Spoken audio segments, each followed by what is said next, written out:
All right, boys, let's get this popping. The Elite Podcast. Elite Digital Radio, the app, is available on Apple and Android. EliteDigitalRadio.com. Check out the website. We're working on it, but it's up there. Elite Digital Radio, the IG page. Elite Digital Radio, the YouTube channel. And also now, Elite Digital Radio presents the Elite Podcast is now available on Spotify. Episode 2, Season 2. Elite Digital Radio presents the Elite Podcast. The Elite Podcast will provide a platform of conversations and interviews that will discuss diverse intellectual content that may resonate with you or to you in our culture. Tell a friend to tell a friend. Ha ha. Them Elite Boys is at it again. I'm most hated 6 Ds alongside my co-host. Laws 24.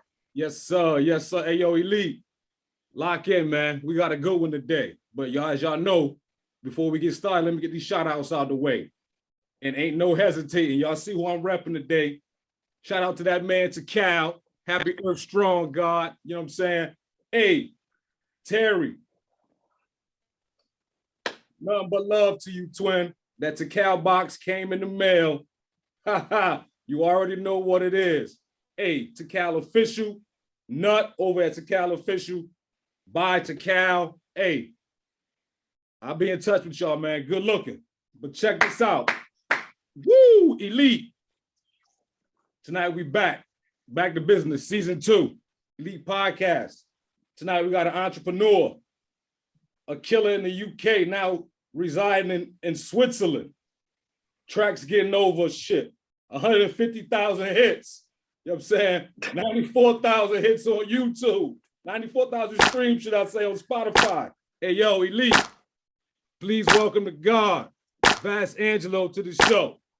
Hey, man, it's a pleasure to be here, y'all, for real. It's an honor and a pleasure to be here. I've been fucking with y'all for a minute, you know this, so it's great to be here. We connect like that. We connect like that. Good to have. You know that. Good to have.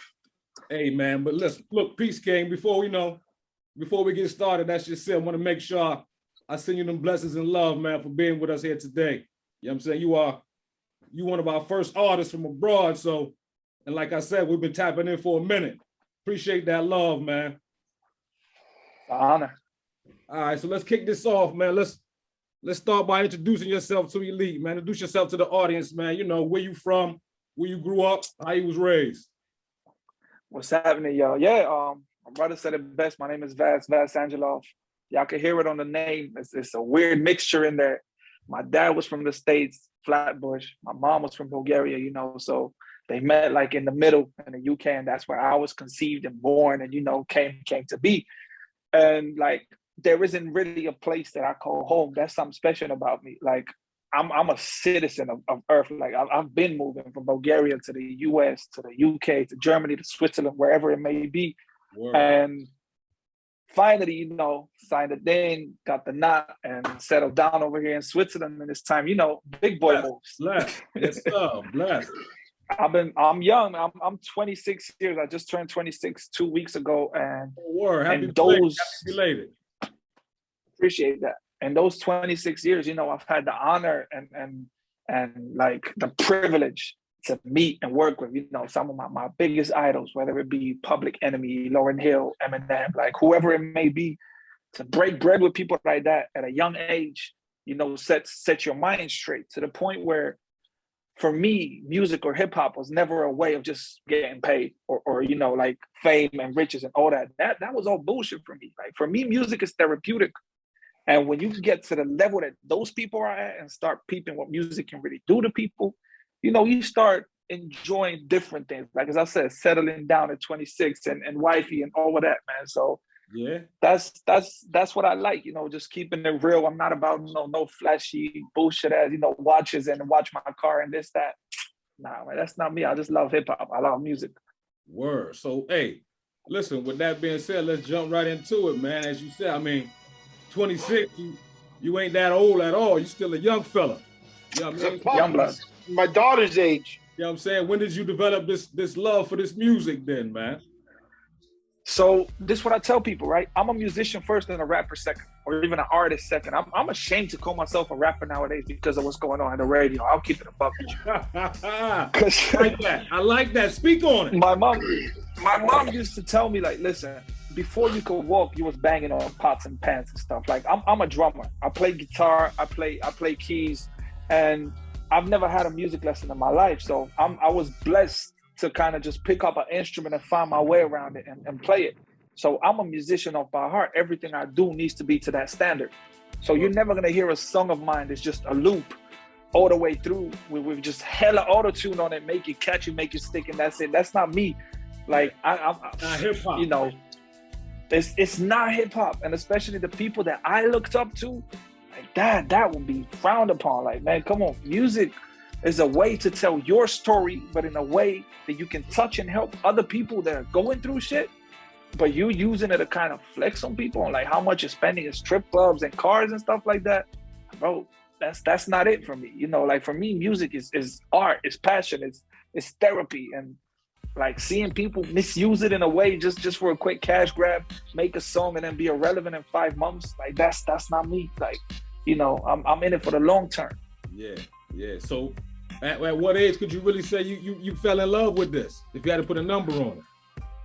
So I know for a fact, like 14, 15, 16, I was already standing on stages, which means I would say, yeah, like I realized dumb quick that I can do something that a lot of people can't. Okay. Being able to pick up an instrument and then even like freestyle and flow with the best of them. Like I would get in circle of friends and we would throw on a beat, and then I would just start rapping and make them like throw words at me, and I would be rapping with their words. And then I realized that like the reactions I was getting around me, people were like in awe. So I was like, okay, this is something, like I've just tapped into something. And that was around like 12 or 13. So that's kind of when I started like taking it seriously and working on my craft. And in the last, I'd say 4 to 5 years, like ever since I settled down in Switzerland, I've been writing for a lot of artists too, because apparently people can't do that anymore. So, you know, like it's just all around for me. It's just music. It's funny you say that, because I was going to tap into that. We're going to tap into that too a little later. But who were some of your early influences in this rap hip hop culture? So when you listen to my stuff, like you can hear it straight out. You can hear M, you can hear Busta, you know, you can hear, I'm kind of down the middle on Pac and Biggie. Let me iterate on that. Pac, lyrically, God tier. Biggie, flow-wise, God tier.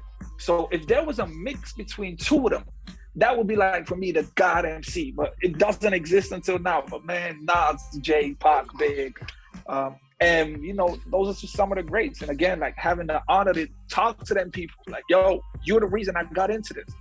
Yeah. You know, one of the most beautiful moments I've ever had in my career, if you can call it that, in the last 10 years, is I got to headline a show here in Zurich.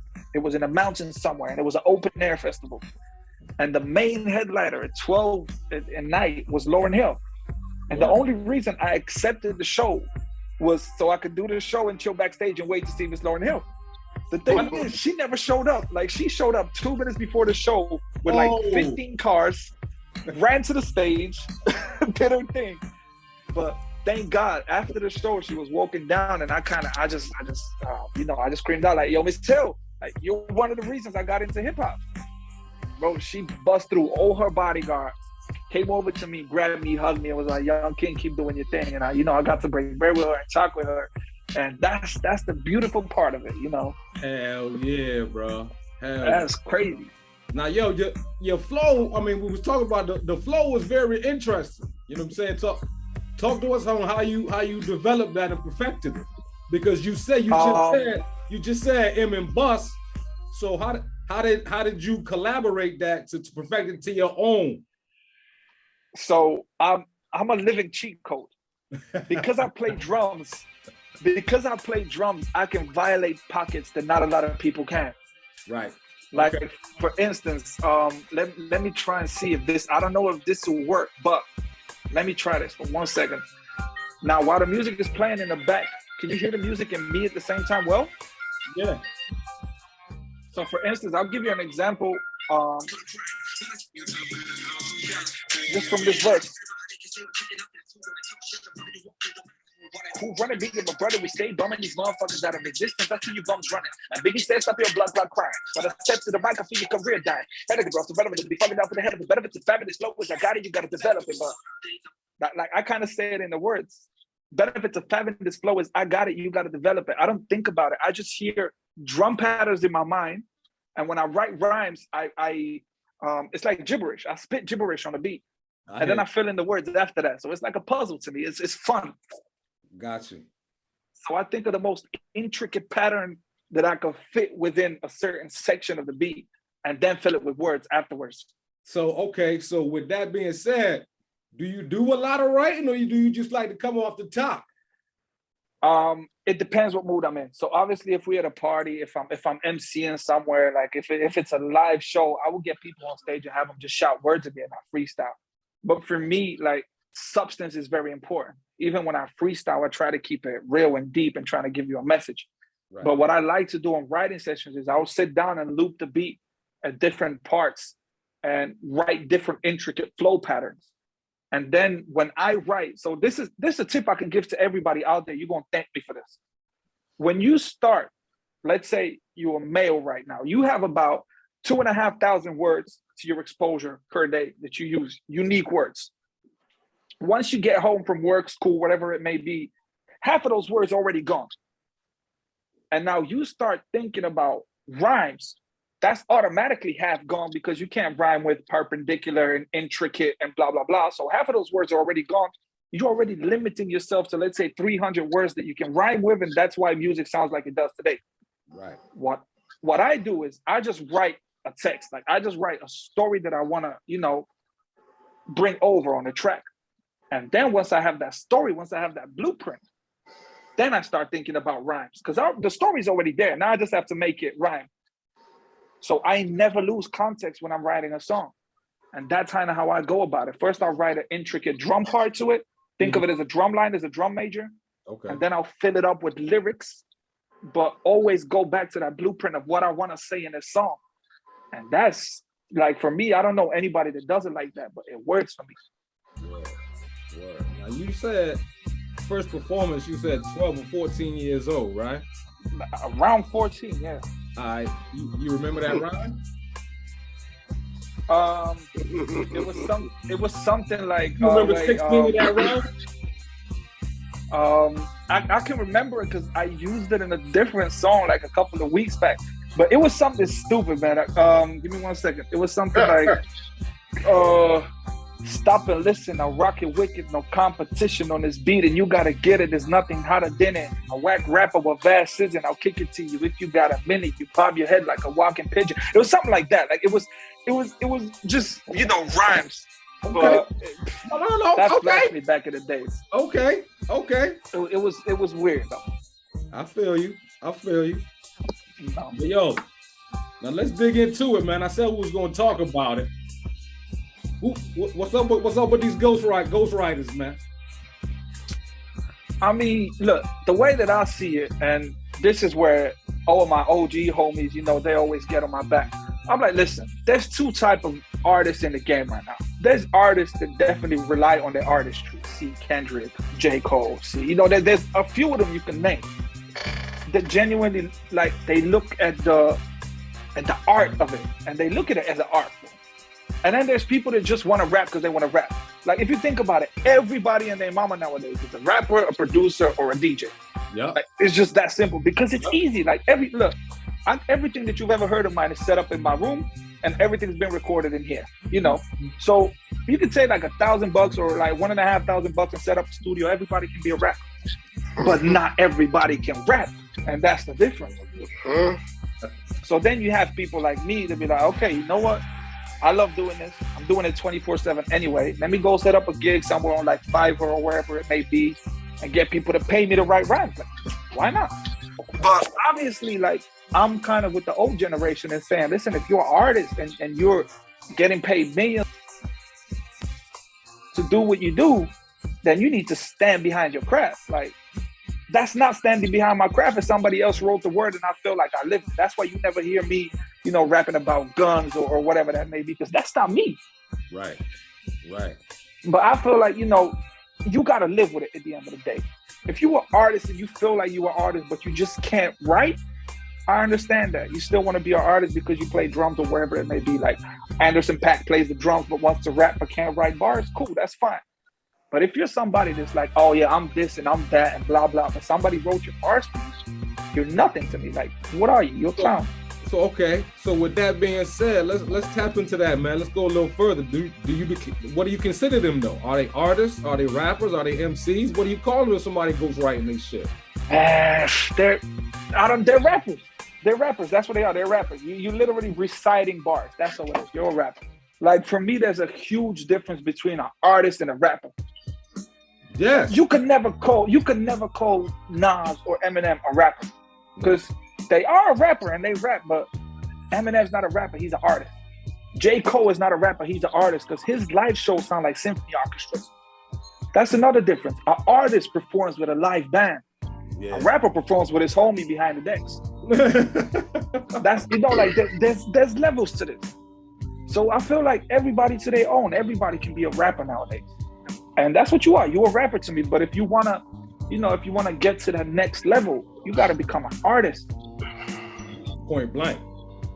That's at least how I see it. Obviously, everybody sees it differently. But the OGs are in the game for the last 30 years because they are artists. They're not rappers. Exactly. So how do you feel?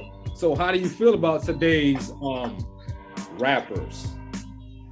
To be dead honest with you, if you go through my Spotify right now, you find nothing but 90s R&B in there, Motown, blues. Like that's what I'm listening to, because you could literally make a mixtape from what's running on the radio right now, and you wouldn't be able to separate it.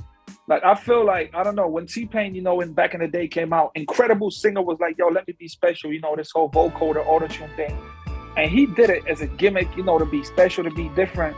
But now you can't make a song without auto-tune, or you can't make a song without it being a loop. And producers are out here carrying artists' career. Like, you will die if it wasn't for the beat.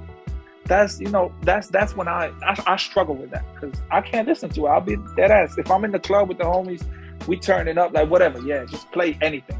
But if it's like me listening to music in my car, in the radio, in the studio when I'm trying to write, I can't do it. Like today's music is just not it. There's exceptions. That's when I get called an old head. Nah, but see, that's the thing. There's nothing to do with old heads. You just lived through the generation of real hip hop. You got to live through it. I didn't get to live through it. I got it off the backbone. And but these kids don't understand, man. That's because our values are different, though. So let me put it this way. I might be 26, but I've lived through a lot. I've seen a lot. I've struggled a lot to get to where I am. Absolutely. So I can understand consistency. I can understand me having a kid in 2 years and I want him to be proud and get in class and be like, yo, this is my pops. Like, this is what my dad was doing 20 years ago and we can still bump this shit. That's the difference to that, or, yo, let's just go turn up. Everybody can go turn up, but there's artists today, like a Little Baby, for instance. At first glance, you'd be like, yo, this kid mumbling, what's he doing? But then you listen to tracks like The Bigger Picture, like It's Bigger Than Black and White. It's a problem with the whole way of life can change overnight.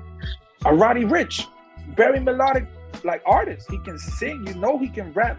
It's just, it's watered down because it has to be to sell nowadays. That's the problem.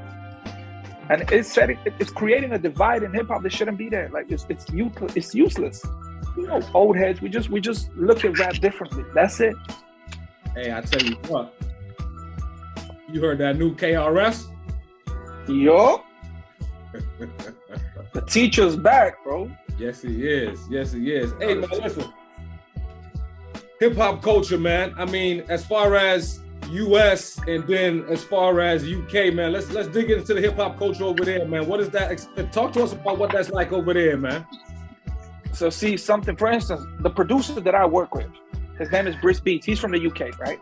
Okay. And it's completely different. Like the UK is very musical.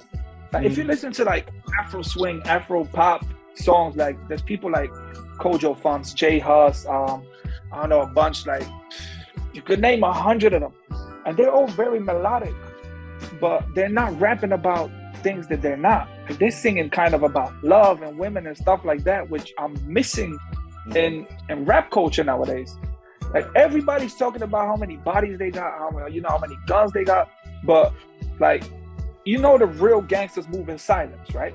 Period. That's not For me, that's not cliche. But then if you A go gangster- back to late 80s and early 90s, gangster rap ruled the radios But they were at that living it. time, That's the all the way difference. up until Tupac.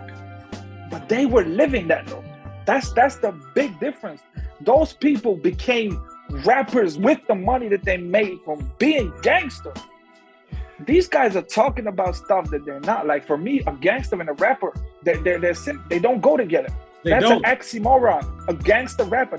Nobody is a gangster and a rapper. You talk too damn much. Them dudes are the exception to the rule because it's just like you said. Them motherfuckers was straight gangsters and just had Eazy-E. enough money to enter the rap game with their gangster money. Because Dre had to force Eazy-E to rap. Yeah. Eazy-E was a trapper. He was saying cane, coke, whatever it may be. And Dre was like, yo, listen, all this shit like that you're living, you can rap about and make even more money.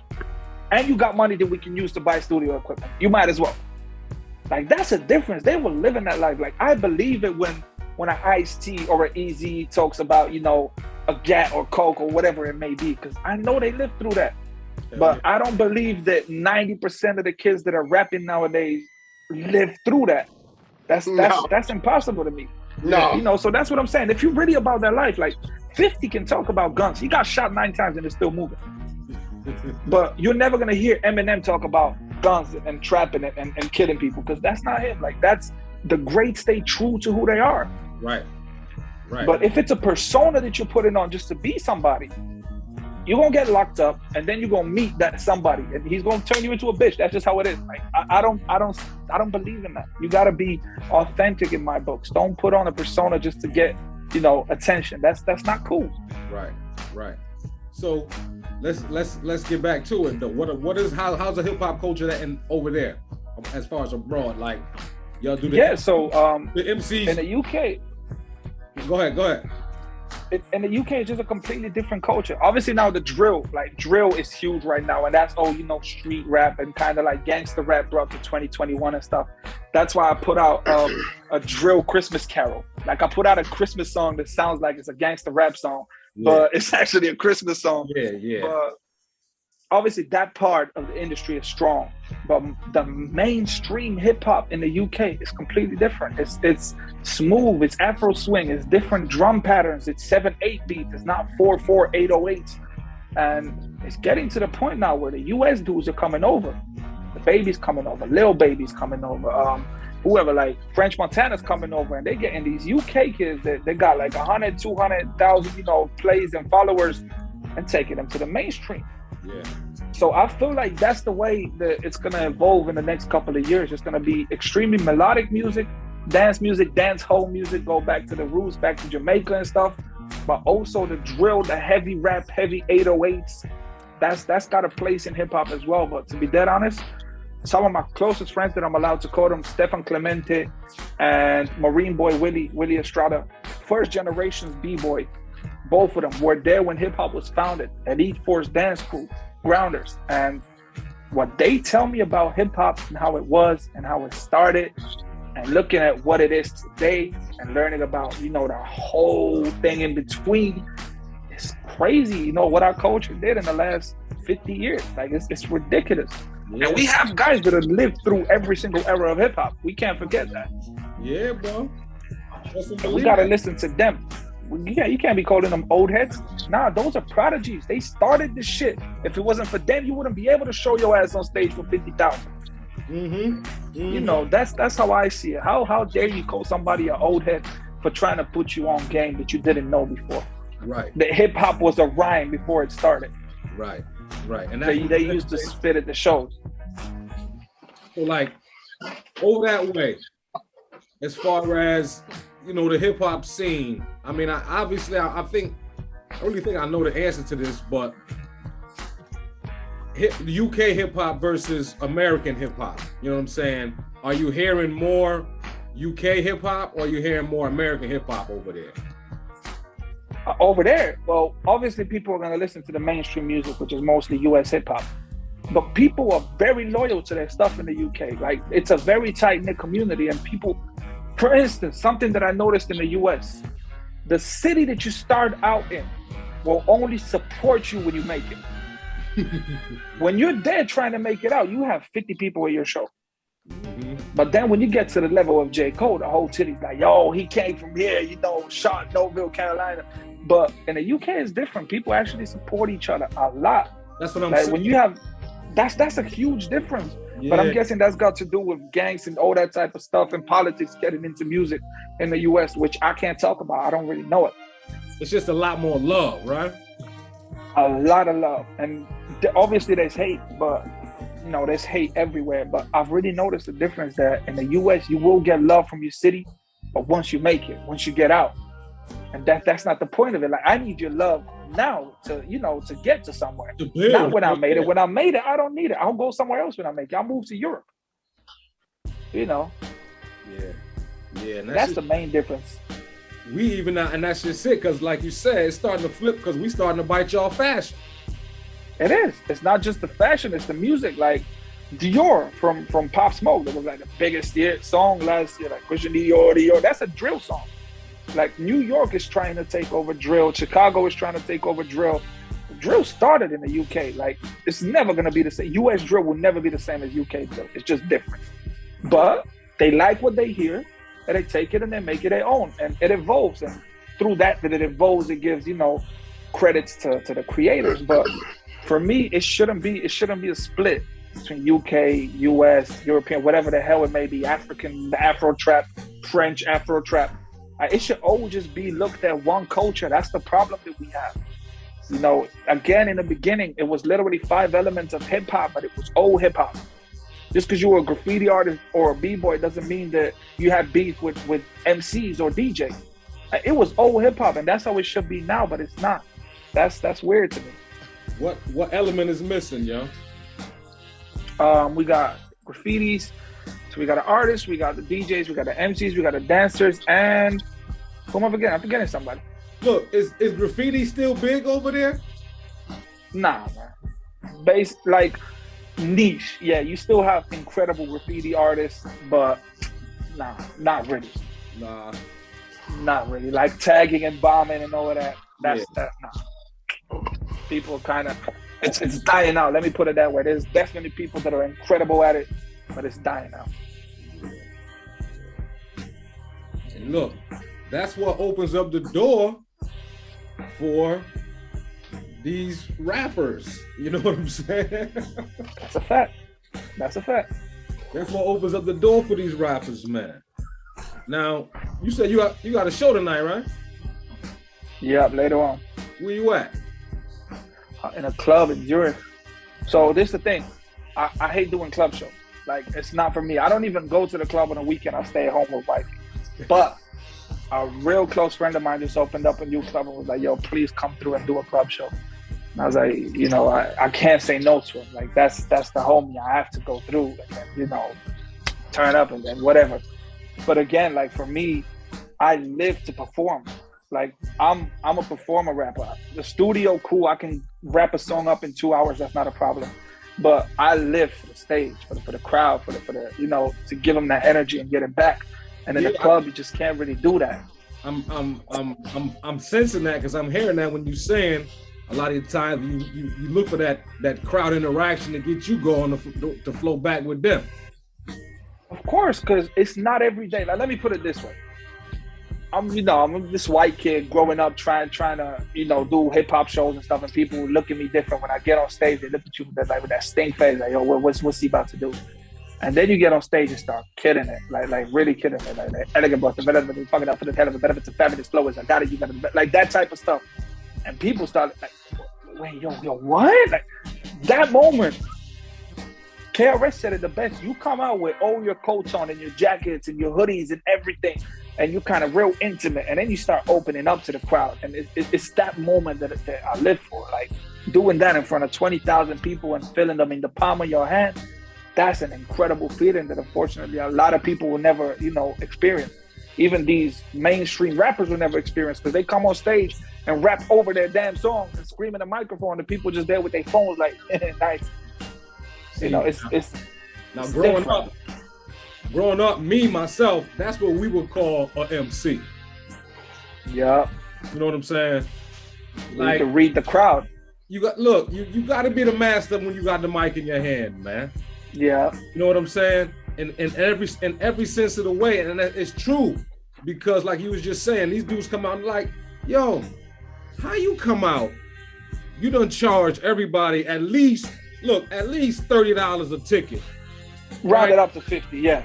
Yeah. Round it up to 50 because I've seen some stupid prices. Yeah. So look, you charging dudes $50 a ticket, and like you said, then you come out and sing on top of your music? Not sing, scream, not sing. Like if you sounded the same like you did on the track, fuck it. But scream over your shit? Nah. That shit crazy, yo. That shit right. How you gonna come out on stage? You didn't do shit and start saying, "Put your hands up!" Nah, man. What? Why? What for?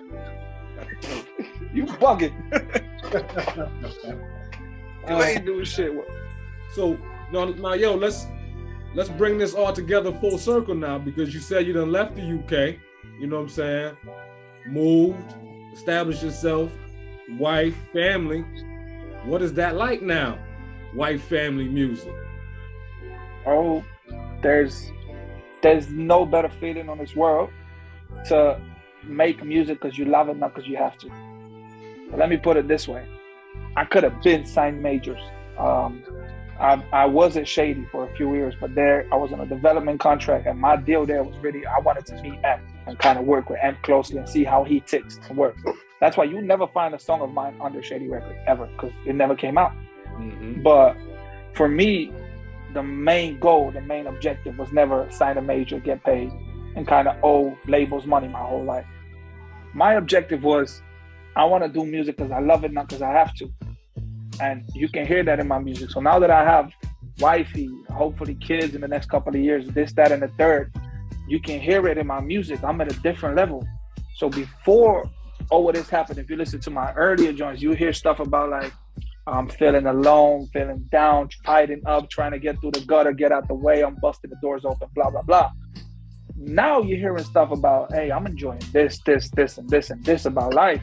Mm-hmm. And it feels good to, to be able to wake up, go to work, have stability, have a wife, and still at the weekend go and tear a show up and live my passion, but not having to. Because I went through a phase where I had to do music and I had to write for people. Yeah. And that killed the fire inside me. Like, I was starting to put out watered down bullshit just to meet quotes. No point.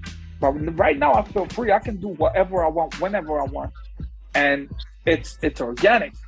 And that's the most important thing to me. Okay. Now, yo, we talked about it. We got away from it real quick. I wanted to ask, so you did any ghostwriting for any people we know? Man, this man trying to get my ass in trouble. Hey, I'm just asking you. Look, we was talking about it, but then I'm saying you jumped over that shit real quick, and I didn't really get to dig in where I wanted to dig in. Why you got to get over? It's not an interview. It's all about you, but give us the dirt. Listen, I'll put it this way. It's not dirt. It's not dirt. It's not dirt. It's not dirt. Like, I've written for a few people that y'all will obviously know, but I only talk about people that you actually know that have a ghostwriter. Like, I've written for Ty Dolla $ign. Okay. I've written for Kid Ink, for Tiger. Okay. Like, I even got my, like, I don't know about the light, but like, I got my signed, M posters and like Tiger and shit like that, and Kid Inks and whatever. A whole bunch of plaques over there in the back. So I've written for a few commercial motherfuckers. Let's put it that way. Okay. But okay. Yeah, like for me, it was just really a check at the time. Like, it was just, let me write this quick song, get a check, and that's it. But if I ever write for somebody that I consider great, I won't do it. It's that simple to me. Like, if I look up to you and you ask me to write for you, I'm not doing that. There's no way in hell I'm doing that. No. Yo, so hold up though, yo. If Kiss on the phone, you gonna tell him no? Who, Jadakiss? Yeah. So see, the thing is, again, like, I don't know if I send you the screenshots, or I don't know if Corey told you. Like, me and Jadakiss, we've been talking a lot. Me and Fat Joe, we've been talking a lot. But I look up to Kiss. I It's know. a lyricist. That's why So I'm if asking Kiss- you. If Kiss comes up to me and says, "Write me a 16," I'll write it, but I'll rap it on his song. I'm not gonna write a 16 for Kiss. There's no way, because brother, I look up to you. How it's like Michael Jordan coming to me talking about, "Yo, teach me how to shoot a floater." What? Are you bugging? Like, teach me how to, like, free. I can't shoot 3-pointers. Come help me, man. You're the greatest of all time. What are you talking about? No, I'm being serious. No, I Kiss, hear you. Buster, Twister, M, Nas, ever, God willing, come up to me and be like, "Yo, you know what? Write me a song." I can't do it.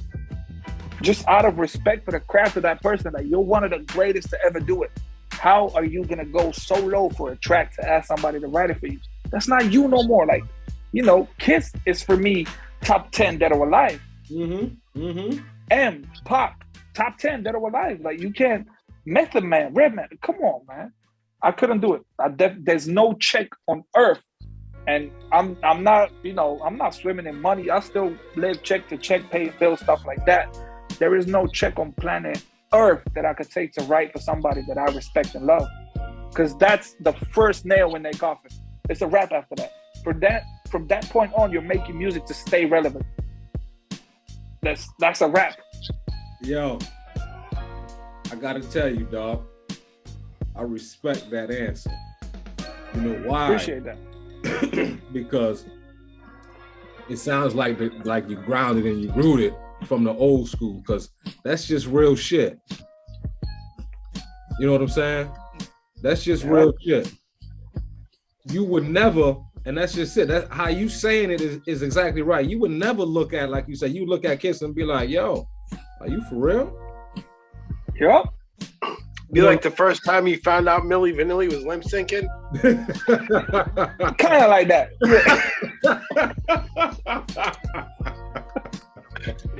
That's just how it is. That's just how it is. Like, for me, if you're rapping to stay relevant, then you're killing your career. Like, you're putting a nail in a coffin, and I don't want to be responsible for that, because I genuinely love this shit that you do. There's no way in hell I'm gonna do that. There's not a check on earth that I could do that for, because it's got to do with respect. It's not to do with a check. Let any one of these Lils come up to me, Lil whatever the fuck. I'm gonna write you an album. That's not a problem. Check that. Little A through Z. Lil whatever. Anybody pull up. I got bars for days. It's here. But if I respect you as a lyricist, if I respect you as an artist, as a brand, there's no way in hell. Like, I will put it this way. M is one of my biggest inspirations. I will tell him dead in his face, "M, you bugging. Like, you making music to stay relevant. Like, I don't know what kind of yes man you got around you, but you're one of the greatest of all time. This shit that you're playing me now is ass. Stop it." So you won't write for somebody, but you would write with somebody. Oh, right? hell yeah, bro. If Jada comes up to me and says, "Yo, listen, I'm not feeling it. I need to get inspired. Let's get on a track on some Eminem, Busta Rhymes, Come Down shit." I will go bar for bar with anybody. That I don't know if I'm gonna hold my own, but I will write with anybody. That's, of course. You got to. That's an honor for me. That's an honor for me, of course, man. Like, it's not even about streams or clicks or views or wherever the hell it may be. I don't know if you noticed on my Instagram, I follow nobody. Yeah. I've got 12, 13,000 followers. I follow wifey. That's it. Like, it's got nothing to do with fame with me, but it's got something to do with honor. If Jada comes up to me like, "Yo, let's get you on the track," I'm there. No, yo, I see that though, yo. You a humble dude, man. You a humble dude. You gotta stay humble. You gotta stay humble. There's no reason for you not to be humble in any situation. Just because people know who you are, bro. Just because you got followers don't mean that you're a leader. Like, come on. Yeah. That's just it. And that's just it. All people are the same. Everybody wakes up the same and goes to bed the same. Nah, some people are assholes, but you gotta stay grounded.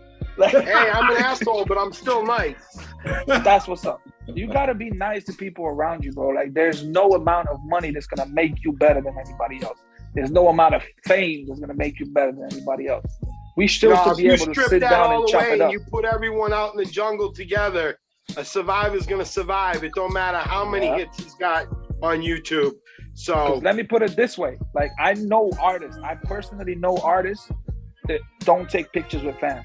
Like I'm talking about multi-platinum artists. Yeah. So let me flip the script on you 1 second. What is your ass gonna do if they stop coming to your show? What can If you they do? stop buying your records? You're What can you there do? because of them.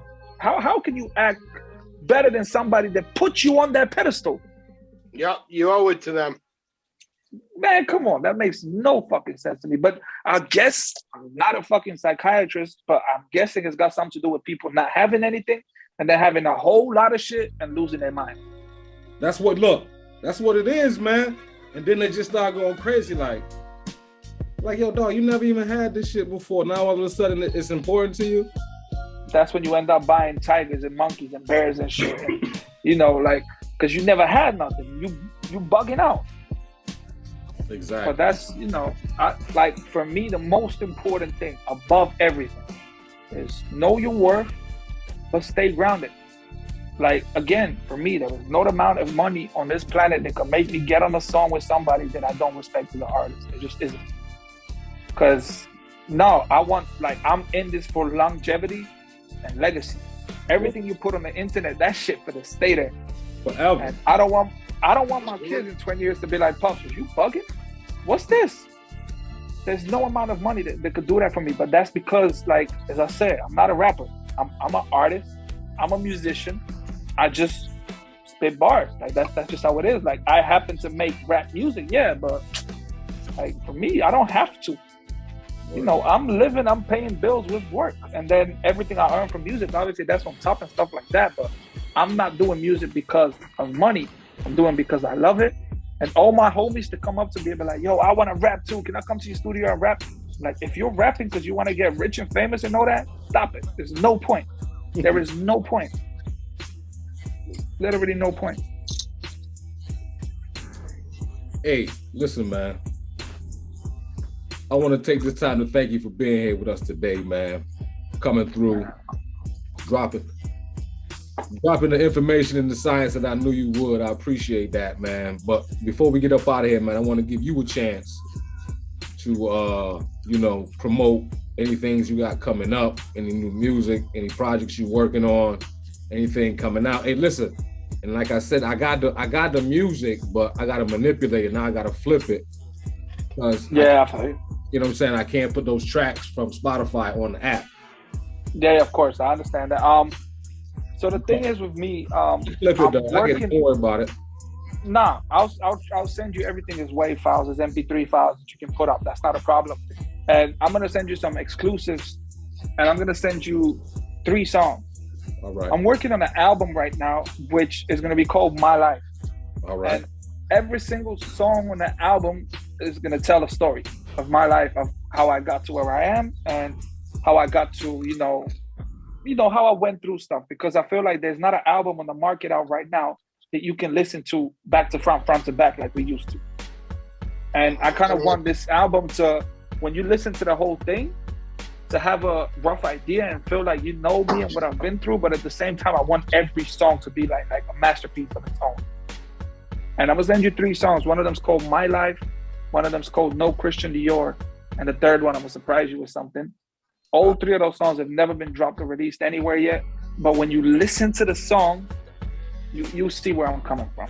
And I feel like everybody that listens to your stuff and everybody that watches your stuff has a rough idea of what hip hop is and has a basic understanding of how it should be. And I feel like they'll be able to appreciate it. But for me, it's an honor and a blessing to be here and just be able to talk real shit with you guys. That's anytime you want me, I'm back. I appreciate it, man. Listen, make sure you send me them tracks, man, so I can get this out there with this episode that's gonna go up on Spotify too, man. I got you. Top 5. Hey, but listen, we can't exit without doing the show the right way, though, man. Yep. You know what I'm saying? At the end of every show, we hook up with the Fave 5. Yeah. Right? This is just when I ask you 5 randoms. And you gotta spit. Right. You gotta spit whatever come to your head. 5 random questions. 5 random questions, and you want me to answer them, or you want me to rap my answer? Oh, answer them. Just give us 5 answers off the top of your head. Yeah, go ahead, shoot. Hey, listen. No, man. I'll drop you a freestyle afterwards. Listen, what we'll do listen. is... Hold up, man. Hey, Rap your answers. You ready? Give me a second. You know what we'll do? I'll give you something. So right, what I'll do is, so I'm opening up the notepad on my iMac real quick. So this is an idea right here. You boys think of a beat, any beat afterwards. You can give me a beat, and what I'll do is ask your question. I'll answer with the first shit that comes to my mind. I'll take something from the answer and write it down on this notepad. Afterwards, I'm gonna spit a freestyle with all these words. Do it like that. All right. So Shoot your fast five. first one is your favorite artist.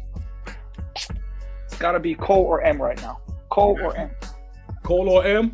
Okay, so Cole or M. I can't pick one because it's a fight. It's a fight of, do I just want, like to listen to greatness from 20 years back to today, or if I just want to listen to somebody that's fresh and new and telling like it is. Cole or M. I like that though, because that's gonna lead into my next one. Since we going there, right? What's your favorite song? Ooh. Old time? Let's get it. God damn. My favorite song, old time. To be dead honest with you, and this is gonna sound hypocritical as fuck. No, what It's you the song- mean? It's your vibe, man. It's the song "My Life" that I'm gonna send you later. That's for me. That's my favorite song I've ever made, and I listen to a lot. But my favorite song right now would have to be Kendrick Lamar. "I Love Myself." Ah, okay. Because he spits a lot of truth in that song. Yeah.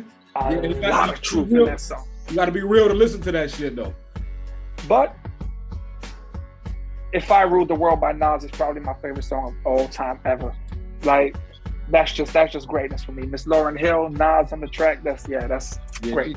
She harmonized the shit out of that track. Oh, she killed that. All right. So now this is you solely. Your favorite performance and why? You, specifically you. My favorite performance, you could see it on my Instagram page. It was the one out here at that live event, because I got to chop it up with Miss Lauryn Hill afterwards. And you can't understand the feeling that it is to stand on stage and listen to this woman sing "Ready or Not" in front of I was about to say 50,000 people.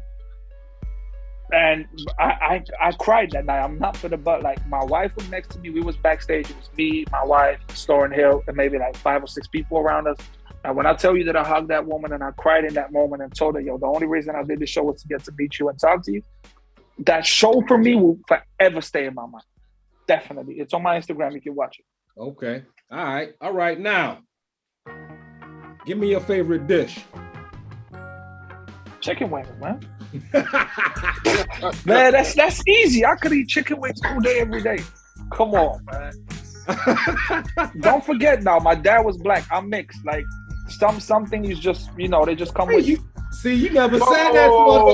I'm Italian, yo. Chicken wings I think that's just universal.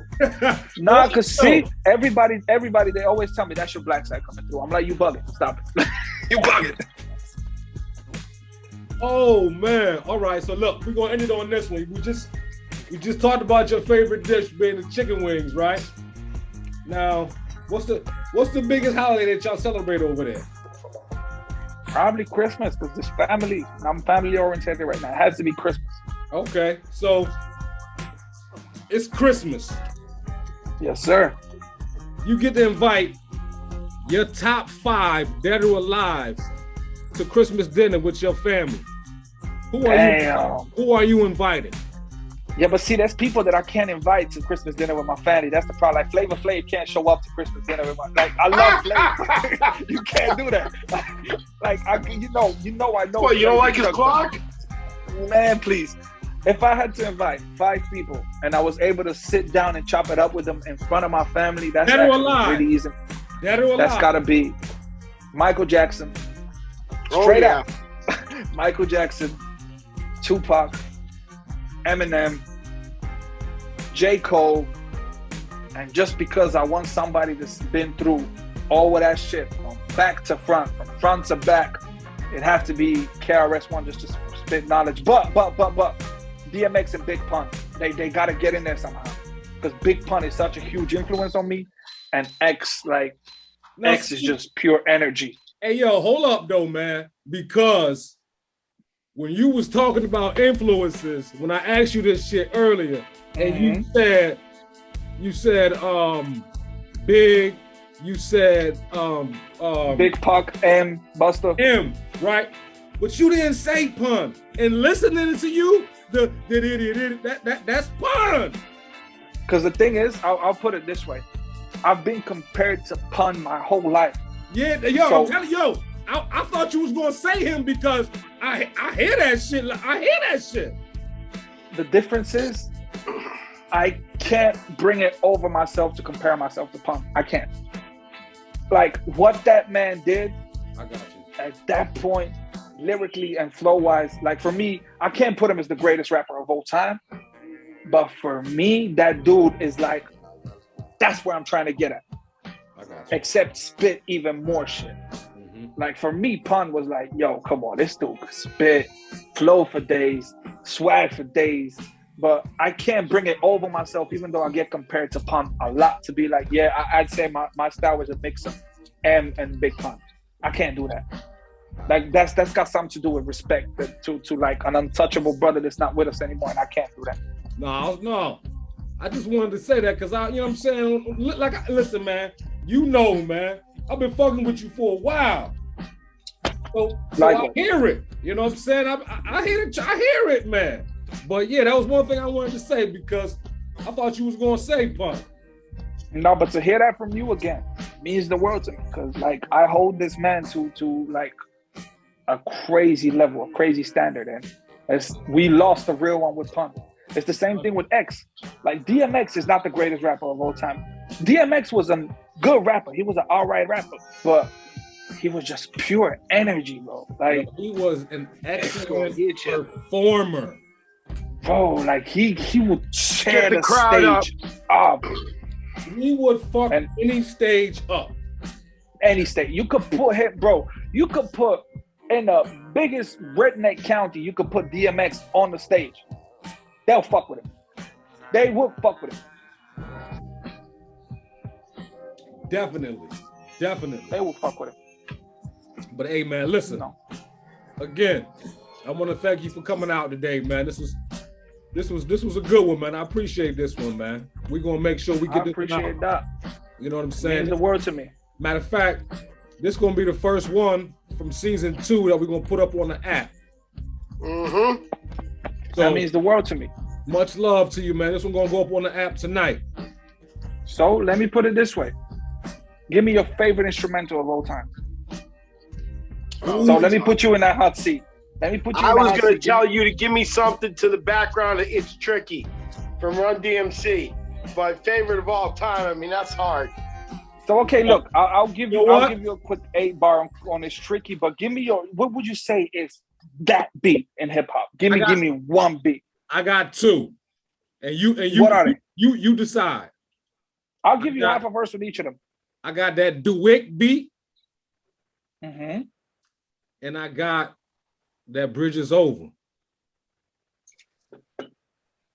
Bridge is over. Instrument. I don't know if I can find it. That's the thing. Give me 1 second. So, the bridge is over, right? Yeah. Zen. You hear the beat, right? Give me 2 words. 2 words? 2 words. First 2 words that come to mind. Damn, I don't know. Smoking. And what else? Elite Digital. All right, listen. Yo, however you spit it around, playing with finish is fine, probably forget it now. I saw you smoking on that pipe a minute a while. But I mean, I'm chilling on the lead digital when I'm spitting these lyrics. It's so lyrical, killing it like a criminal, cause I'm bringing the track, I'm bringing it right back. And off the top of the dome, they're gonna be like, yo, where the fuck they get him at? So stop and listen. Rock it wicked. I'm coming with it. I'm sick with it. For every lyric fitted, every sick critic, the way you know me to slip with it. Give me the mic back before you get pistol with you in the mic check. You know when they come, I spin them up and I'm slow, thinking the mic's back. But wait, y'all gotta step in to keep the talking. Before I come to your apartment, I leave you like Stephen Harvey. And any rapper who is rapping subliminal knows you a criminal. I'm kidding you, better jump in your swimming pool. Flowing is so untypical. So when I be killing my holy flows, my haters' condition is getting critical. I just, yes. you know, I had to leave you right. Yo, Shy wouldn't even give us that. Yes. Yeah. Hey, yo, we had Shy on season 1. I said, Shy, let me hear a quick 16. Shy said, huh? I don't rap no more. Wait, what? that wasn't even Shut that shit down quicker than a Shaquille O'Neal 3-point throw. That wasn't even a written. It was just real quick off the dome. But I'm a man of my word, right? What's up? He said he wanted his damn. Somebody's beat it. My recital, right? Bring me back to when I was a kid. Now, what I'll do is I'll bring this song to 2021. All right? Let's do it. Check it. Yeah. Yo, I just been living it up, filling the verse, sipping the cup, watching the ripple acting like damn ripples above, never enough. Always up and right in the cup, do it for love, never last unless it's love, I'll be blessed. I remember feeling nothing but stressed, down and depressed. Now I'm looking dapper down at the X, and my ex when I wear it at my neck was a flex. Don't be grinding about it, lying on my neck a reflect. Flipping chains, looking back, I hope I'm never the same. Made it real to get rid of the pain. Pushing buttons cause the Benjamins came, young and immortalized bitch. Remember the name. Eat a couple bags, shorty's a double bag, shorty a bubble bath, shorty like, you know, bro. See, and with the instrumental, I love it. I like this boy a lot. Yo, next time I'm over in Spain, you're gonna have to come over and we're gonna have to link up for when I'm doing a show over there so we can have some fun. Anytime, brother. Literally, anytime you guys just want to talk shit, hit me up. I'm open. I'm always here for y'all. Even though the time difference is bugging and I have y'all like in the middle of the afternoon. Hey, I'm here whenever y'all need to talk. Just want to talk about something. Like I said, man, it's all good, man. This how you know what? This is the earliest episode we ever did, but this might be one of the best we've ever done, man. I appreciate you, man. I'm sorry and thank you. No, we appreciate you. This was a good one. And to end it on that, I really appreciate it. Definitely. Man, anything for you guys. Much love to you, man. Like I said, we're going to get up off of here now so I can make sure I get this on tonight, man. Stay tuned, man. Tap in. Love to you, man. I will send you these tracks right now. Peace and love to both of y'all. You got my number. Keep me posted. Definitely. Salute, man. Elite Digital Radio. A friend to tell a friend. Them Elite boys is at it again.